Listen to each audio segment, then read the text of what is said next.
Hello friends, ఇవాళ మన రాబాల గ్రామంలో ఉన్న శ్రీ పుటాలమ్మ తల్లి దేవస్థానంలో మన అయ్యప్ప స్వాములు అయితే పెద్ద భజన నిర్వర్తించారు. ఈ భజనలో అయ్యప్ప స్వాములు, అలాగే సివిల్ స్వాములు మరియు చిన్నపిల్లలతో సహా అందరూ అయితే పాల్గొనున్నారు. చిన్నపిల్ల స్వాములు అయితే ఎంతో ఆనందంగా గెంతులేస్తూ మరి భక్తి పాటలైతే పాడుతూ ఆ అయ్యప్ప స్వామి భక్తిలో అయితే లీనమైపోయి ఉన్నారు. ఇలాగే మరెన్నో భజనలు సంతోషంగా, ఆనందంగా ప్రతి సంవత్సరం జరుపుకోవాలని నేనైతే మనస్ఫూర్తిగా కోరుకుంటున్నాను. భజన పాటల తర్వాత ఒక్కో కన్యాస్వామి వచ్చి ఆ అయ్యప్ప స్వామికు ఎంతో పవిత్రతమైన 18 మెట్లకు కర్పూరాన్ని అయితే వెలిగిస్తున్నారు.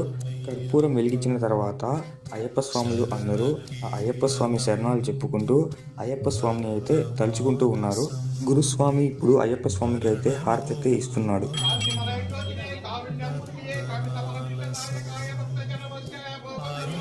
హారతి తీసుకున్న తర్వాత అయ్యప్ప స్వాములు మరియు సివిల్ స్వాములు అందరూ వరుసగా ఆ అయ్యప్ప స్వామి ప్రసాదం కోసం కూర్చొని అయితే ఉన్నారు. మన చిన్నపిల్లలు కూడా రెడీగా ఉన్నారు, ఎప్పుడెప్పుడు అయ్యప్ప స్వామి ప్రసాదం తిందామా అని.